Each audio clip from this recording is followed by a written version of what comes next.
Authentic Empress here again. So,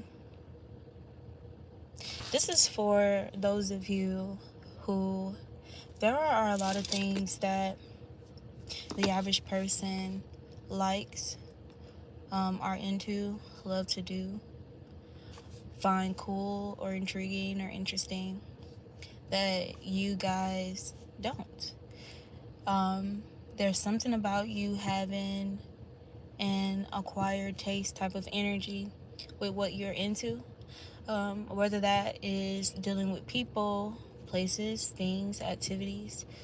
Um, yeah, I feel like with that comes an understanding and an acceptance that it makes sense for a lot of people to dislike you and for you in turn to be treated like an acquired taste. Okay, you're not for everybody. um there can even be like things that you can find, pros and cons to things that the general public like or are into, but it's just not, any strong enough desires for you to feel like it's something that you want to conform to. You can have a respect for a lot of things, or you admire several things or many things to an extent, but not at the rate that a huge majority of people may, right? Um, I was just reflecting on this energy, like, you know what? It makes sense that it's always been a pattern, throughout my journey for um, people to come up against me in numbers. Ever since I was young, like a little girl, like whether that went from cousins who uh, try to make me feel inferior or isolate me because of our differences in regards to our upbringing and our guidance with our parents. I shared on here one time before how my mom was a cosmetologist, and she applied the education and the knowledge that she gained through her studies, into how she raised me and my brother. And so, for example, even though the painting of nails and stuff for girls or whomever is cutesy, and all of that, my mom still executed certain boundaries even with that. Like, for example, with acrylic, my mom taught me at a young age that acrylic, that chemical was really, really bad for your real nails. And it's so crazy because as a little girl, or when I was a baby, so long before then, when I was a baby, whenever my mom would hold me, like she would kind of just sit me on her lap. You know how you can hold babies sometimes and they sit upright and they kind of lean on your stomach.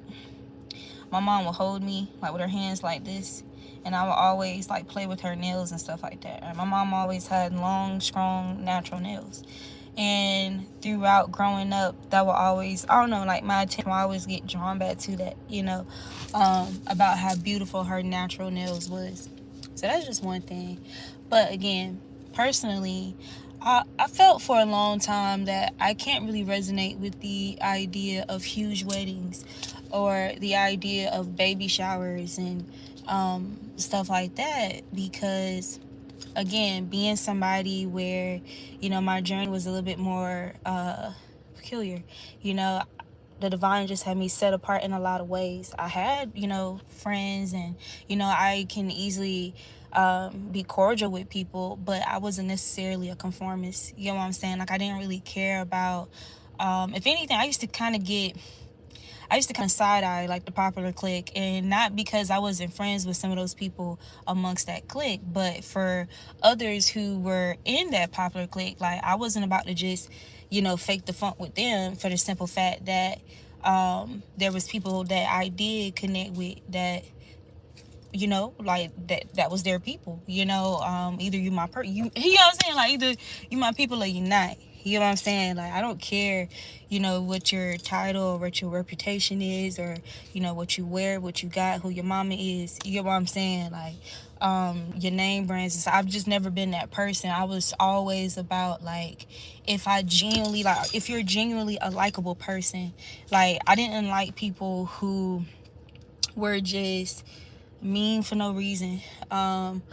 Bullies for no reason. I always just had this x-ray type of energy to kind of see past people's behaviors, and, like, things that they would do and how they would treat people, um, or even carry themselves, to masquerade some type of facade. And I would kind of naturally reject those kind of people. Like, I just would not be around them, associate with them. I could be cordial, and then there was sometimes I didn't care to be cordial. You get what I'm saying? There was even other times when I made it clear that, hey, I don't fuck with you.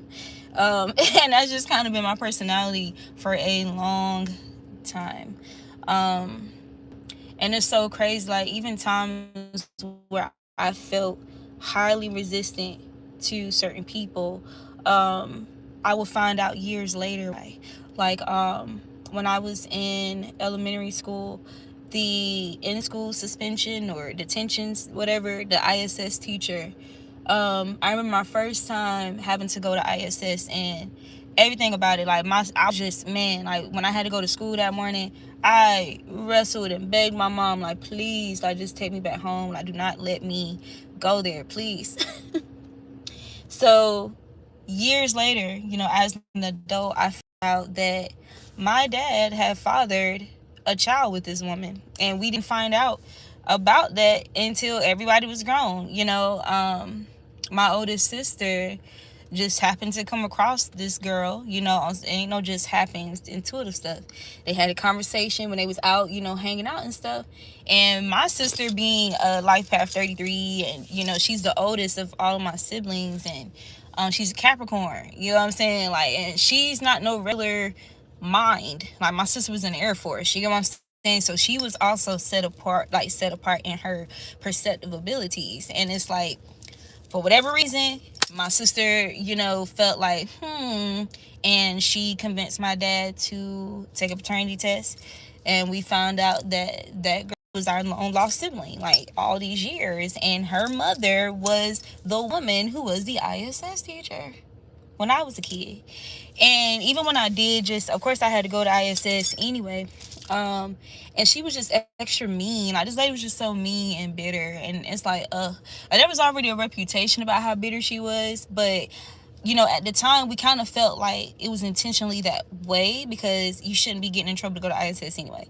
You know what I'm saying? But I don't know. Like, it's just with authority, like with adults and stuff like that, I just naturally did not want to be around mean adults, okay, as a kid. And unfortunately, I had, a couple of family members who were like that, that I would kind of deal with, for the simple fact that I love my cousins. I love to be with my cousins and play with my cousins and stuff like that. But even with loving my cousins and wanting to be around them, because of the head of the household, okay, because of the guardian, and how imbalanced and disharmonious they were, how unhealed and unhinged they were, there were, openings to certain demonic spirits, in their household, that eventually, with me being close to my cousins, infiltrated my cousin. You know what I'm saying? Because she's a kid. We're kids. And that wasn't really, spirituality, believing in God and prayer and stuff like that wasn't really, like, foundational, type of communication and, energy at that particular auntie's house. And so we were very vulnerable, in that network, in that space. Totally different from my parents' home. Totally different from, the foundation that my mom had created. And honestly, my mother's side of the family, my mother's side of the family, even though my mother and my father's side, both were in the church, it was a drastic difference, which, I don't feel that there's anything horrible about that. But on my mother's side of the family, they're just generally, they have better character, like better energy, like I don't know, like, and of course you have your outliers, you know, you have your bad apples, but still, like, I don't know, like, there was shit that went on both sides of the family for sure, but it's still, personally for me, there was a lot more that went on my dad's side that kind of opened that door. And I feel like then that kind of made me vulnerable to whatever spirits were lurking on my mother's bloodline, mother's side of the family and extended family. But anyway, so I understand why there's been this pattern of people teaming up together and like eventually turning against me, and it's because my views kind of differed from a lot of people, like just growing up, and a lot of it has something to do. Okay, that's what's up. But so like I was saying, there was just things that I didn't necessarily agree with that the people that was around me did. And I didn't really feel intimidated or afraid to kind of stand on that, you know, even if I was by myself. Being, you know, like that some of these people were family, and I thought friends, of course, just like they would give their input and their influence, you know, their opinion, their bias, in order to try and convince me why something was okay or why something should be this way or that way. You know, I will also still give my input, you know what I'm saying, my influence, more so just coming from who I am, just like they're being themselves, you know. That's how I look at that. And so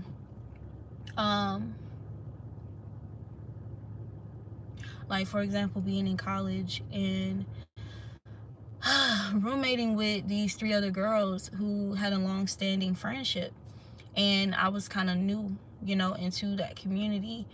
So I was very neutral, you know. I already had my own friend outside of them, so I wasn't really pressed by it. They seemed cool, you know, so whatever. They asked me to room with them, I did. Anyway, one of the first things I was told between these 2 girls who's supposed to be best friends was, hey, you better watch out for such and such because she's a jump off, da da da, you know, don't bring no dude around her because, you know, she might fuck your dude. And I don't know, I guess the general consensus, like most people, you know, when they hear some type of gossip like that, it's like, ooh, tea, you know what I'm saying? But for me, I was side-eyeing the friend, like, that's supposed to be your best friend. Like, even if you are trying to look out for me and you are telling the truth, like, why are you still, you know, tightly knit with this person and like buddy with this person and still consider them your best friend if that's how you perceive them, or if you're going around making like little secret announcements to their potential friends, okay, about who they really are, like that, you know. So I'm side-eyeing her, and my logic, okay, is, okay, I gotta keep an eye on you because you seem like the type of person, you know, you may do the same thing to me, you know, whether it's the truth or not, you know. So that's how I'm perceiving or judging the situation. So this is a way that I'm set apart, you know, in my perception of things compared to general consensus. So long story short, as time went on, you know, all of them betrayed me. All of them teamed up together and called themselves ganging up on me and stuff like that. And then you know, and I kind of had my one-on-one, like, you feel me, with every single one of them, you feel me, and stood my ground, like, really didn't give a fuck, you know. So they was more triggered by them not being able to get the result they were hoping for, because mind you, I came into this shit neutral. Y'all came into this motherfucker together and y'all wasn't even together for real. There was no real unity, you know what I'm saying? So it's like, y'all not even truly unified in a moment just to come up against me because y'all intimidated if it was just you by yourself. Again, this is my perception. Like, this is how I can read the whole room and read the situation. Like, okay, babe. Yeah, nah. I don't feel intimidated. I don't feel worried at all. But anyway, again, I was kind of that person where I was okay with having fun, and I feel like everybody has natural rebellion. I feel like there's intentional distortion around the rebellion energy though, like to confuse people around what's fun, like what's considered fun, what's considered adventurous, what's considered rebellious. Okay, I feel like there's a righteous rebellion and there's an unrighteous rebellion. And so yeah, the energy of spontaneity and being optimistic and stuff like that. Like, I feel like that's, like you really have to have a strong sense of self, when met with those kind of conditions or invitations. Okay, because if not, you'll just kind of recklessly follow the crowd, okay, when it comes to rebellion for the sake of fun or for the sake of like being adventurous. Okay, or how a lot of people get tricked into thinking that they're being different, even with risk. That's why there's a term that says calculated risk. Okay, like even in while you're in the energy of being risky, you still have to operate out of wisdom. Okay, like have some type of psychological measurement into whatever those risks are that you're taking. So again, a channel message that I was getting was, I feel like a lot of us, who are anointed beings, chosen ones, pure hearted, I feel like pure heartedness, the roots of pure heartedness really goes to your inner child. Like it goes back to your childhood. And I feel like, a lot of us, we had certain conditions, or even if it was just God and just how we were structured internally, where we were very childlike for a long time. We were childlike in the time frame that we were meant to be. Like we were age appropriate, during the seasons of whatever age we was, but there was always external circumstances or external, evil spirits and stuff like that that was always trying to force us into energies that was really outside of our age appropriate timing, like whether that be by means of trauma, by means of assault, okay, by means of neglect, by means like, you know what I'm saying, like there was situations created for us by the energy of jealousy. So yes, it comes through different suits and flesh suits of people, but at the base, it's all in the energy of evil, right? So that jealousy of just being able, like I mentioned on here before, how I believe my parents gave me provided a very blessed, upbringing for me. Like my dad, really, my parents just really spoiled me, like especially my dad, like, and what I mean by that, like as a kid, having kid things, to occupy myself, stuff that I wanted, stuff that was fun, like video games, swing set, it wasn't anything that was just limited to just be in the house. Like my dad kind of provided a variety of opportunities and activities to kind of fuel that childlike energy as a child, and not only was it enough energy for me and my siblings, but this was energy that he was kind of able to cultivate for other family members, so I was kind of that cousin or that kid where a lot of my friends and cousins and stuff would like to come over to my house. You get what I'm saying? Like I remember after years of having a trampoline, I didn't really care to get on a trampoline by myself like that anymore, unless I had a friend or cousin over there who wanted to get on a trampoline, because I had the trampoline. So they would come over there like, yo, let's get on a trampoline. Then it was more fun to get on a trampoline. You get what I'm saying? Like it was more fun to get on the swing set. It was more fun, to do whatever. And of course I still had my own times when I did it myself, being the youngest. Like, yo, my siblings are like 6 years and 10 years older than me, and older than that. I'm the youngest, so I spent a lot of time to myself, unless I was with cousins, you get what I'm saying, or like a best friend that I've been friends with for years, that type of shit. So and I feel like that aroused a lot of envy and jealousy in some people, and even in I'm going to say this, like, even in some adults, and the reason why I say adults is, again, you can't get confused by the flesh suit, okay? It's more so about the person's vulnerability of being compromised by entity attachments and demonic energy, right? Hence why there are adults who sexually assault children. You know, they're spiritually compromised, right?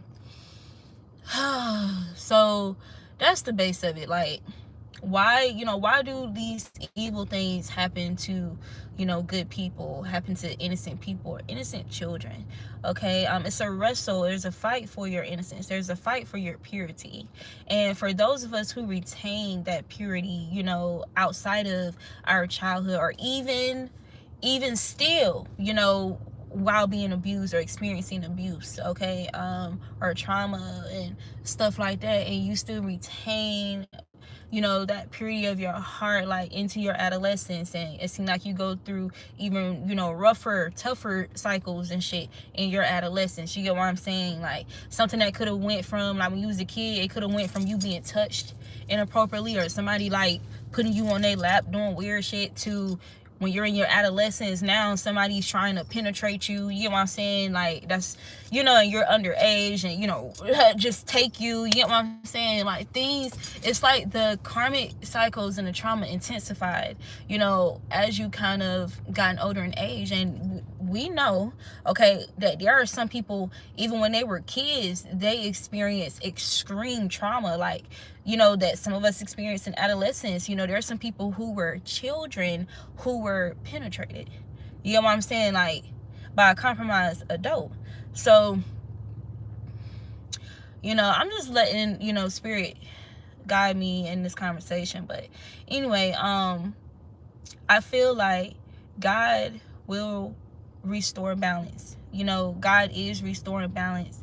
And again, that will only continue to trigger evil spirits, because for those of us who didn't allow ourselves to be consumed by the trauma, to be consumed by the assault, into becoming something that we're not, becoming bitter, okay, becoming our abusers, okay, becoming predators, because there were predators who preyed on us, becoming getting like stuck in going deeper into cycles to cope with the assault, opposed to navigating through coping mechanisms and finding those coping mechanisms that are actually healthy, you know what I'm saying, that don't further stagnate our growth and our soul evolution and our autonomy. And in a lot of cases, we do navigate through coping mechanisms that are not healthy, in order to get to those healthy ones. And I feel like this is all in that, you seeking to free yourself. You're seeking to be freed, okay? And so you explore those who are around you, or you explore what you see around you, to, like, for example, when I was in high school, I used to have this strong disgust for marijuana, right? Hated it. I wouldn't date a dude that smoked weed. You feel me? I thought it was the most disgusting thing for a girl to smoke weed. When I was in high school, I could not fucking stand the smell. I didn't like the smell of any of it. Weed, blacks, cigarettes. I wasn't fucking with none of it. You know what I'm saying? Like, ew. Like, it was just, oh, so goddamn disgusting to me. And I remember, like, when I was like either 17 or 18. Now, I did date, so let me keep this very transparent. When I was that freshman in high school, sophomore, when I was a sophomore in high school, there was this boy, he's a twin. There was this boy, we were familiar with each other from when we were younger, like in daycare and stuff like that. And I was really good friends with him and his twin sister. And he got into smoking weed, so I just had the biggest crush on him anyway. Like, I had the biggest crush on him. Oh my god. And he had the biggest crush on me, but we was like besties. Like, I still love him to this day. He real cool. He's a Virgo. He's real cool. And he got into smoking weed. Now, I want to say this to his defense.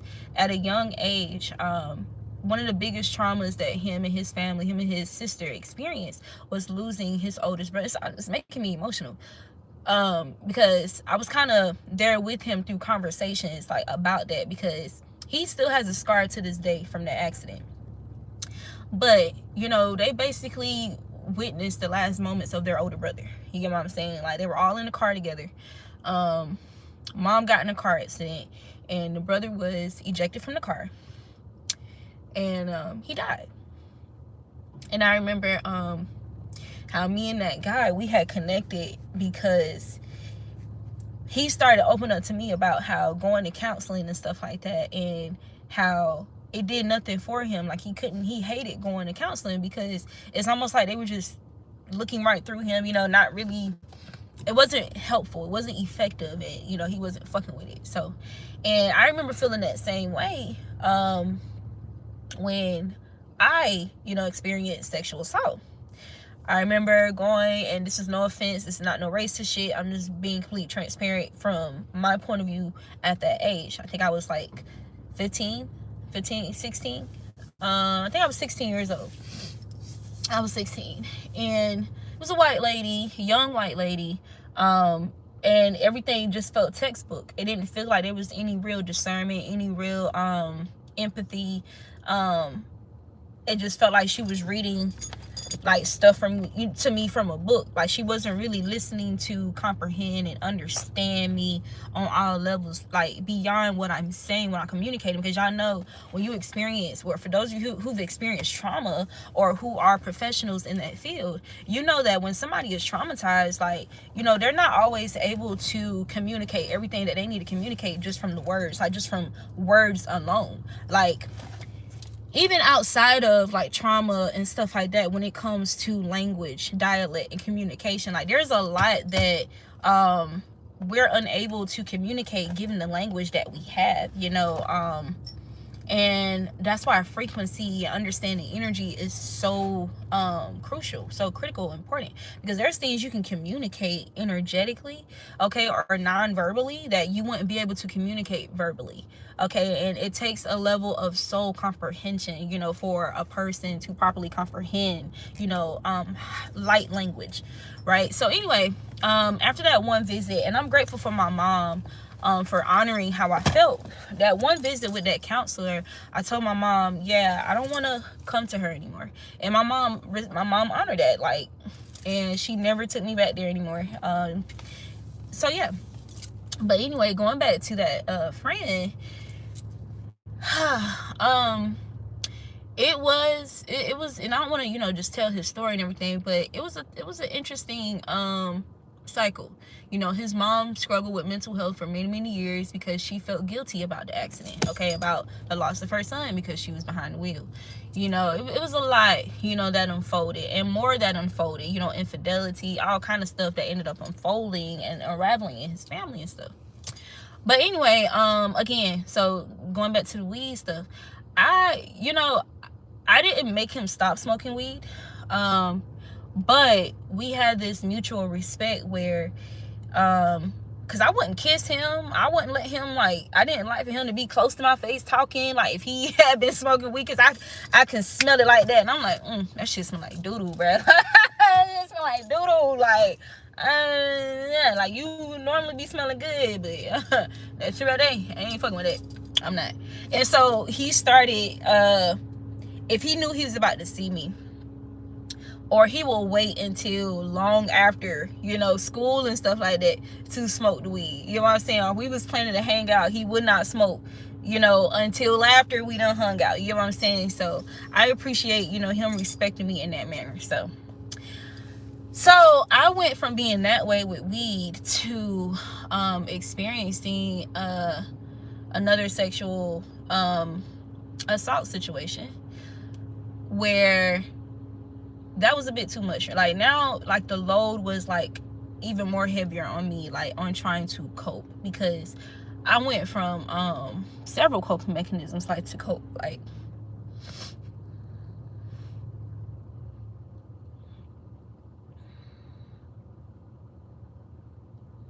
I went from I used to be filled with so much, like, confusion and rage.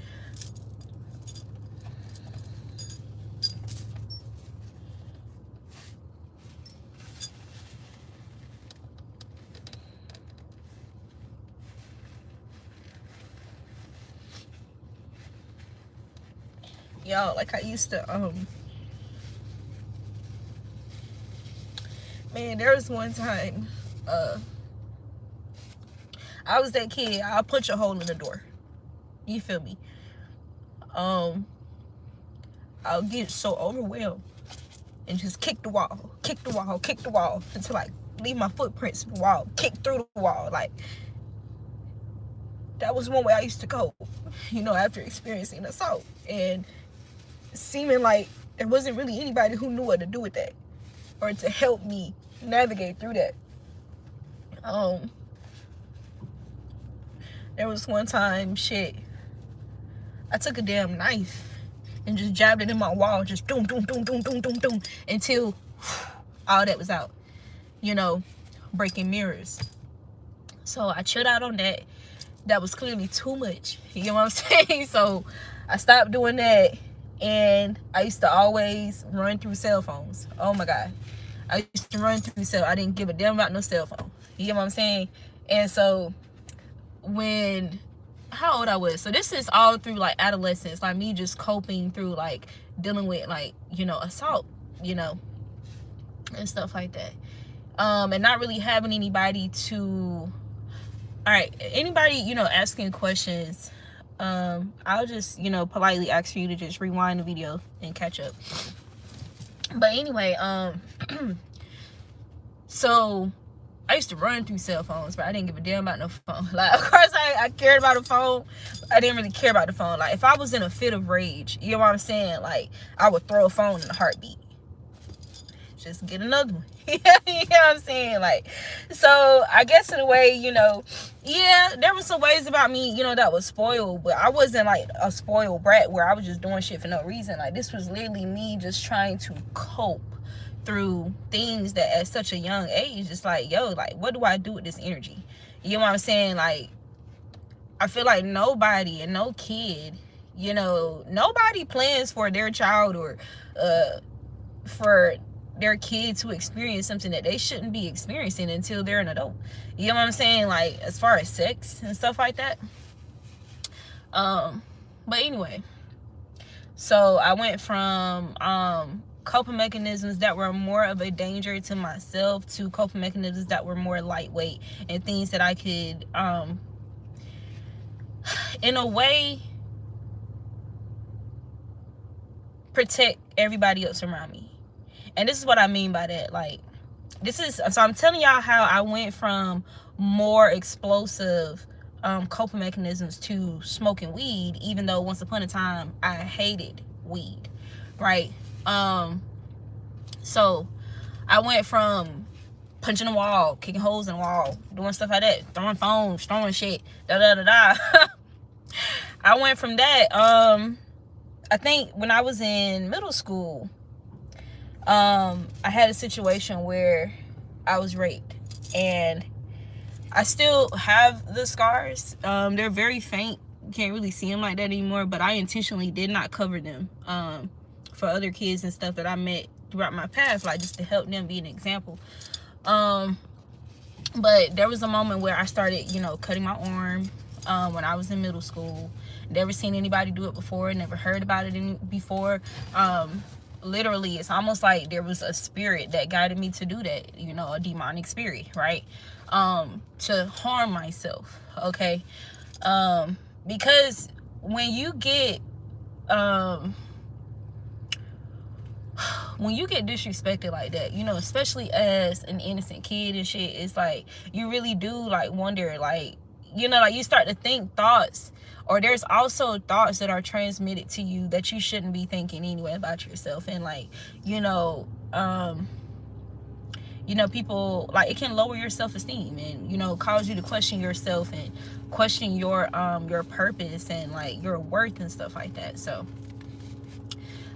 because not only did that trigger like things within me by experiencing those traumas, but it also triggered things in my close family members who were very protective over me, who really loved me, and who set, you know, grounds for those things to not happen to me, but they still happen to me. And so even though they took preventative measures to the best of their known ability, and for those things to still happen, that was very hard for them to process. So it wasn't just me getting hurt, it was like people who love me getting hurt too by me getting hurt. And as somebody who is pure-hearted, big-hearted, you know, very loving, I was feeling all that, you know, being empathic. I was feeling all that. So I wasn't just dealing with my pain. I was dealing with my mom's pain.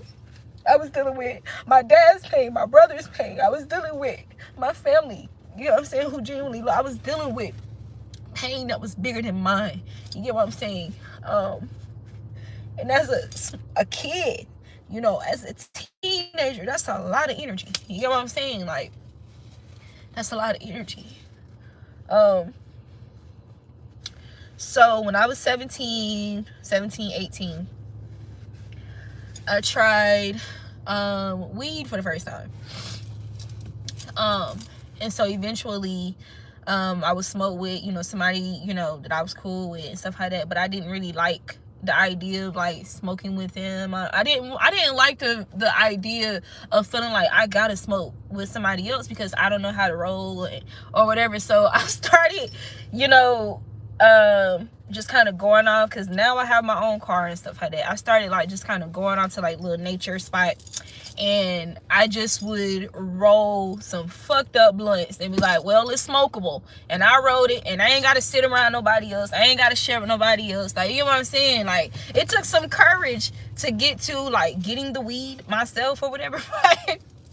But you know, eventually I just started smoking by myself. You know what I'm saying? Like, and of course, you know, once you're in that realm, you'll still smoke with, you know, some of your friends, and you know, you'll still do that here and there. But I kind of enjoyed just kind of just being to myself, being by myself, you know, smoke my little weed, you know. And I found that to be a more safer coping mechanisms than the ones I went through before that. Because, okay, let me not skip this part. So after the punching walls and throwing things and stuff like that, those were harsh. So I got in this energy that when somebody would hurt my feelings like really, really bad, I would just walk away. I would just walk away, didn't care. I would just walk until I was no longer angry. And so I've had a scare doing that one time. There was some people who intentionally like plotted to hurt my feelings at the movie theater. These people I was supposed to be cool with. And so I just stormed off and just started walking, like, you know, through the town. And I was just walking. Now I walked, like, I'm walking, I'm like speed walking because I'm mad, you know what I'm saying? And before I knew it, I was across town, and there was this predator preying on me. There was this 18-wheeler spotted me, and he rolled past me, slowed down next to me, and tried to motion me to like come over to his car. And I was like, no thanks. And I started walking faster. Like, he went down the road, turned back around, and came back towards us. I took out running like to a nearby McDonald's. Like, yeah, can't do this shit no more. So now I'm like, okay, so this is not a good enough. I can't do the storming off walking. I can't do this no more because it's too dangerous. So it's like, as I was navigating through trying to cope with energy that was like technically foreign to me, I had to kind of free myself from those coping mechanisms that, you know, my logic wasn't completely intact. You know, I was just more so emotional. Okay, so my intelligence kind of, you know, edified, you know, as I was, you know, navigating through these emotions and, you know, this energy and stuff. Now,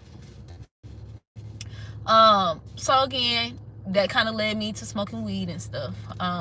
So I started smoking like pretty late to what I hear people, when people start smoking weed. Like, I knew people who had started smoking like 14, 12, 11, 13, you know, 15, 16, whatever. I didn't start smoking weed till I was like 18. Okay, so anyway, went off to college. Right before I graduated high school, my sister was killed. My older sister,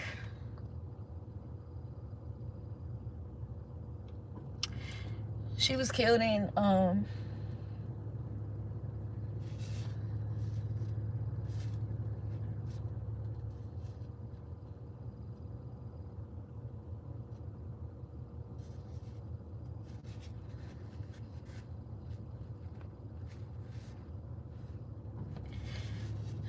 so before I even finish that, I do want to say that my tears, me still feeling emotional about these things, are because my heart is still very pure.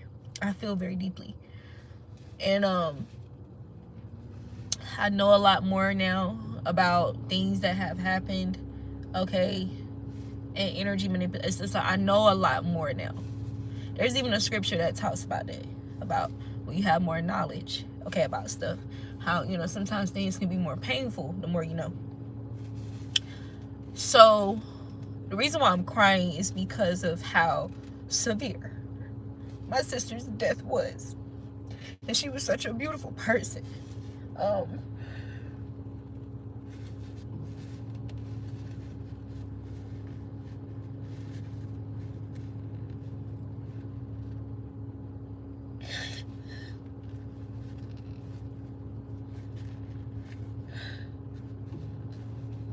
And then when you find out about people doing roots and stuff, and just make the shit like even more like, you know, sad. But my sister, she died in Atlanta.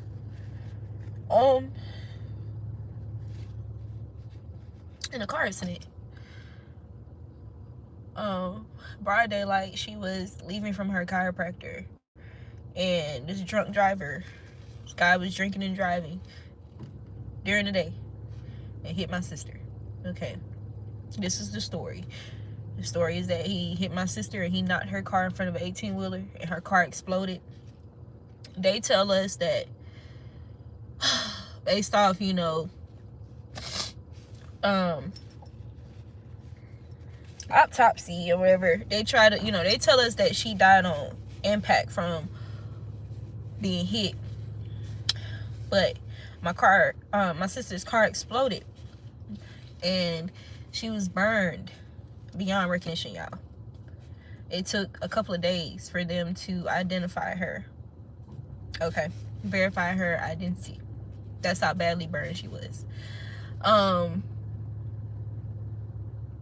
Now at the time, being a little bit younger, now this happened in March 2014. I graduated like, I think May or June. I think it was June, early June. I graduated high school. So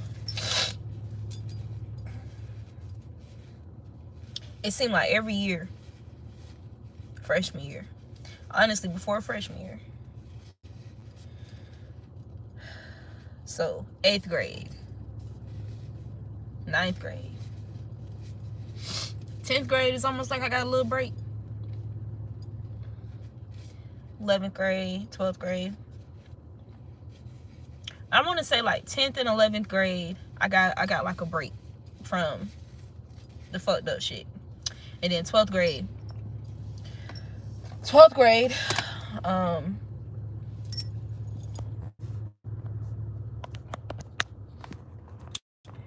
yeah, 12th grade, was it 11th grade or 12th grade? Either 11th or 12th grade, I did get assaulted again, and then my sister was killed. So it was a lot. It was a lot. But yeah, my sister, the things that survived the fire was her hair. My sister had locks that were all the way down to her calves. That's how long her hair was. And she was pretty much my height.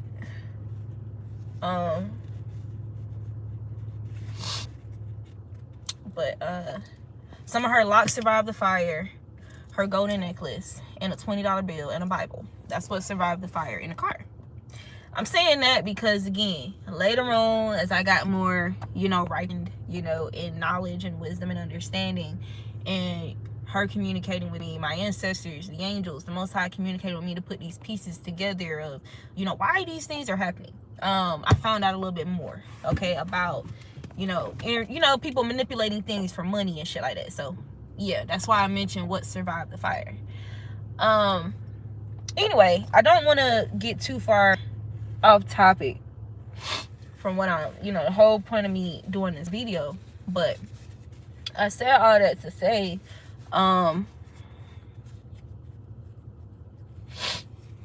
that distortion around freedom, right, that most of us are subjected to, especially after you've experienced some type of pain where you're trying to navigate how to escape from that pain, okay, how to not be a prisoner to that pain, or the remnants, even like the debris of the pain, the debris of the trauma, okay, like you trying to get those little pieces of shards and stuff from the shit, out of your chakras and out of your heart, out of your mind and your womb space and all of that shit, right, out of your sight, because motherfuckers was like haunted by memories of what was done to them, you know what I'm saying, like, it took time, y'all. It took time to get over somebody, a grown-ass dirty man pinning you down, okay, that's stronger than you, and forcing himself on you, and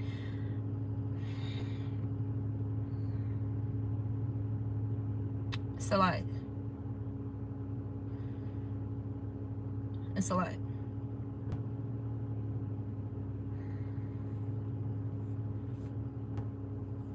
It's a lot because stuff like that can it can really harm you on a cellular level, okay, it can really rewire things about you in your mind. So it's a lot, that people who haven't really gone through things like that, they don't realize that, okay, they don't really realize your strength,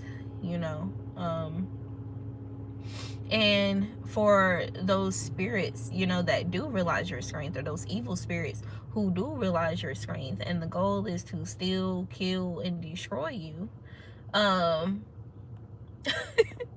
they go harder, okay? Spiritual warfare, emotional warfare. They have to go harder because it's like you're kind of growing this immunity. You're becoming more skilled, okay? More vigilant, okay?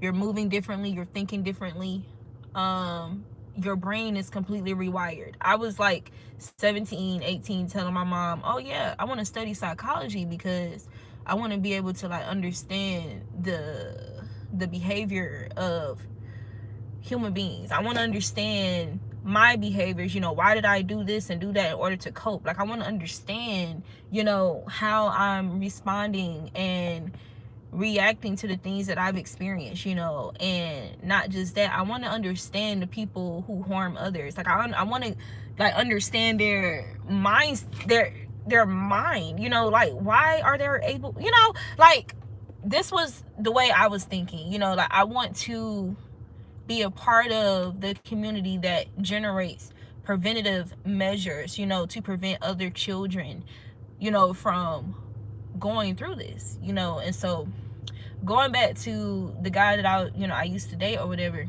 in high school, and how he shared with me, going to the therapist after losing his brother, he wasn't really fucking with it. It didn't really feel helpful, and he described it, the way he described it was exactly how I felt with the counselor that I went to. So that was confirmation for me, like, and that kind of gave me an understanding as to why I experienced things firsthand. I had firsthand experience, with these things, because, because I get it, because I lived it, because I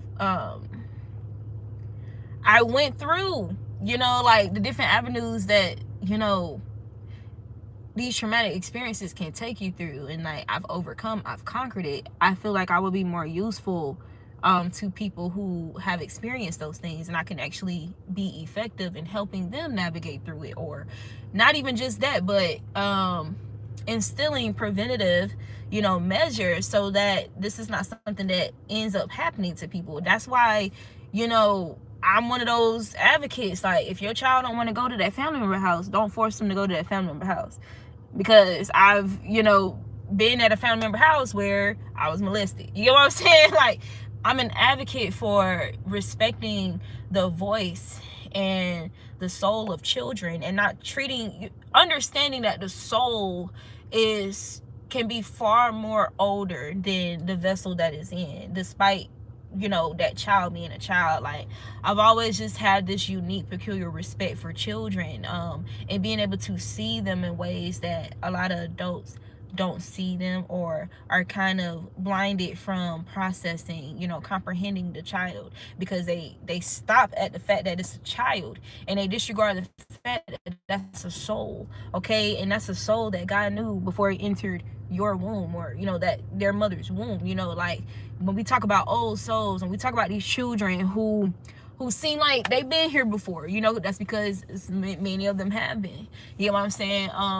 And so I'm not that person that's going to silence a child. You know what I'm saying? Like, if they're vocalizing like real concerns, and their intuition, their guides, okay? Because their ancestors could be totally different from our ancestors. They could, like, you can have the ancestors from this particular lifetime and these particular bloodlines, you feel me, in this lifetime, but you can also have ancestors from past lives. You get what I'm saying? So you have to be considerate of the angels and the ancestors assigned to that child from past lives, while they're a child. So if they're being guided, to, they don't want to go to that daycare, you feel me, like, or they don't want to go to that daycare anymore, they don't want to go to this family member house, they don't want to go anymore, they don't want to go around this person, or they don't want to do this, they don't want to partake in that, they speaking up for themselves, they're refusing to do this, they rather do that. You know what I'm saying? Like, I'm just one of those people, being a kid who was very set apart, just different, just different, and being targeted for that. Like, I'm just not one of those people that's going to play oblivious to the world that we're in, okay? Like, a lot of people do that in order to kind of cope with the intensity of certain realities that are out there, okay, when it comes to evil, okay? Like, I'm not one of those people that's going to disregard that there are people who are intentionally targeting children, okay? And understanding it from a deeper level. I feel like people stop at the gruesome acts of what people are willing to do to innocent people, to women, children, men, anybody, to life, okay? And they're a little too weak spirited to go further than that, than the surface. And it's not so much of you developing like any type of fascination, or like weird stuff around it. It's more so about awareness, okay? It's more so about vigilance and wisdom, okay? Like, heavy emphasis on just being aware so you can move accordingly, okay? And not be out here, just being naive, okay, or green to the programming and the conditioning and the obvious predatory energies that's that are among us, right? So I feel like I done got off topic, y'all. I'm sorry. But again, there are those of us who will retire early. There are those of us who will have those portions of our innocence or of our childhood that was disrupted, interrupted, stolen from us. That is also, so there's this gospel song, it's like, take back what the devil stole from me, and I rejoice today, for I shall recover it all. Recovering it all, recovering something that was taken from you, is not just money. It's not just material wealth, okay? This is also your innocence. This is also your peace that was disrupted, that was disturbed in times of your life where your peace should have been in place. Your peace should have remained. So if your peace was interrupted, it was stolen, it was disrupted, okay, you're getting that back. So if that looks like for you retiring early and not being worked like a dog, for years and years and decades, like a lot of people end up doing, then so be it. You get what I'm saying? Like, if that looks like you being excluded or being exempt from a lot of karmic, like certain karmic cycles that most people are guided or coerced or tricked or influenced into based off their unhealed, unresolved traumas, then so be it. You know what I'm saying? Because again, it's like, don't let your knowledge and your experience be in vain. So for those of us who don't let our knowledge and experience be in vain, like the knowledge that there are people out there who will harm you for selfish gain, for selfish reasons, like just to get off for instant gratification, okay? Like, there are some people who will lie, you get what I'm saying, like to avoid consequences, or so they think. There are people who will be willing to betray you, to throw you under the bus, in an attempt to save themselves, like the illusion of saving themselves, when justice is still going to be, restored or whatever. But understanding that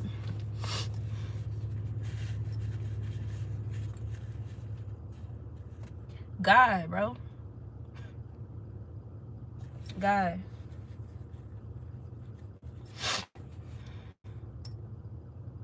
So again, I think about how I know I'm not gonna have no big ass baby shower, because it's not enough people to do that with. Like, who gonna be there? Because I'm not about the quantity, I'm about the quality. You get what I'm saying? Like, I'm not, oh yeah, everybody come to my baby shower, for looks and appearances and stuff like that, like, or for more gifts. Like, nah, like, I don't even feel like it's wise to accept gifts from everybody.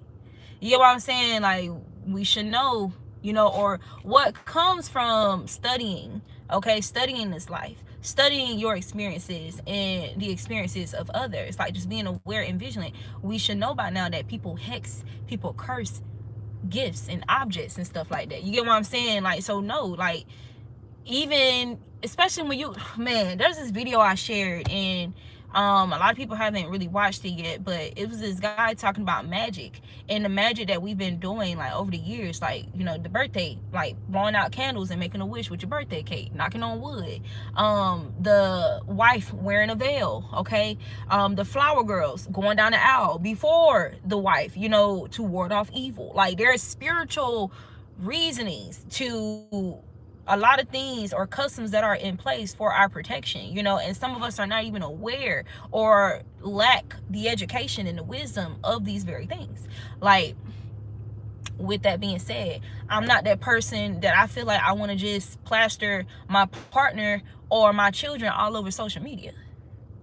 I'm not that person. Why? Because I know evil eye is real. If I had to experience myself personally, okay, people evil eyeing me, you know what I'm saying? Like, by me showing my face and shit on social media, or like even in person and stuff like that, I just don't feel like it's wise for me to post my child or post, certain things that I'm working on, or like post my significant other and stuff like that on social media. Like, I just don't feel like that is a wise thing to do, considering that people hex and vex photos, do witchcraft with photos, okay? Like, or when people have more access to things about you, they intentionally target and try to curse and hex those things. So I understand what God means about utilizing discretion, okay, with wisdom, okay.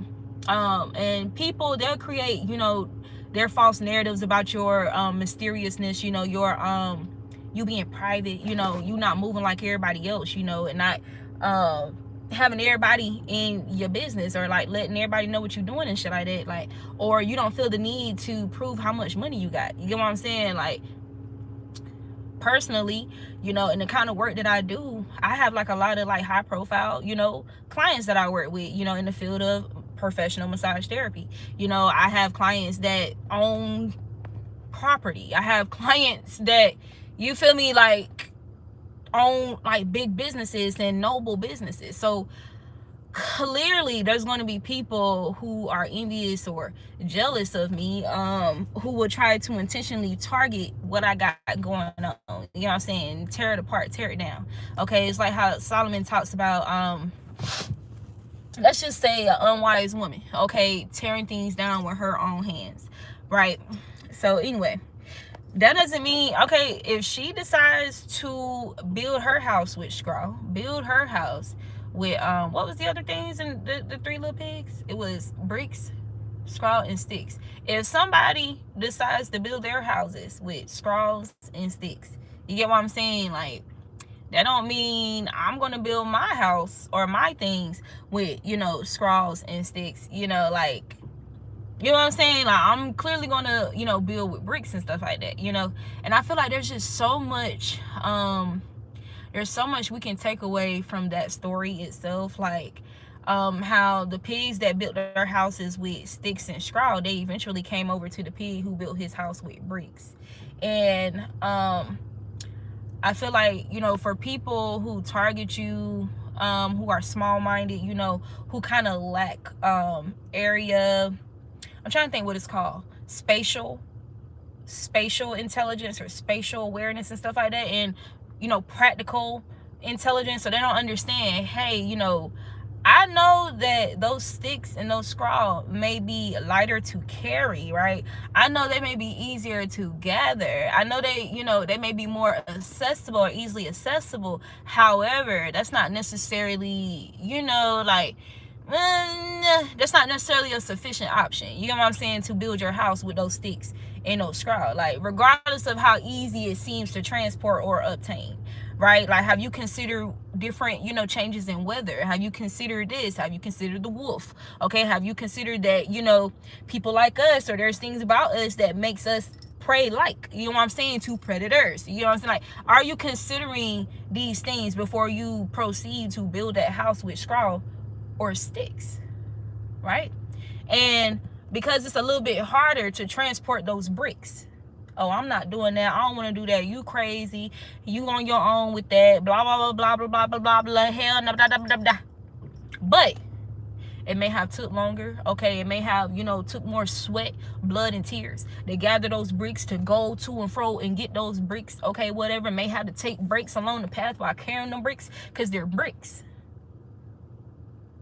But these bad wolves, these predators out here, you know what I'm saying, these different weather conditions, emotions, other people's emotions, okay, my emotions, these things will not be strong enough to tear my house down. They will not be strong enough to tear down my foundation. I will be unmovable, unwavering against the wiles of the devil, period. And some of us, people, we gotta weigh people's hearts, when it comes to who are we gonna allow. You know what I'm saying? Because first of all, I already tried to give you, P's and Q's, and like give you the understanding as to why I'm using bricks anyway, and why it's really not recommended or wise to use those sticks and those straw. And you wanted to be argumentative about it, okay? Instead of like really, doing the research as I've done the research. You get what I'm saying? Like, So I have to consider I have to consider, granted, the mindsets that you had to feel like it was sufficient to build that house with straw and sticks.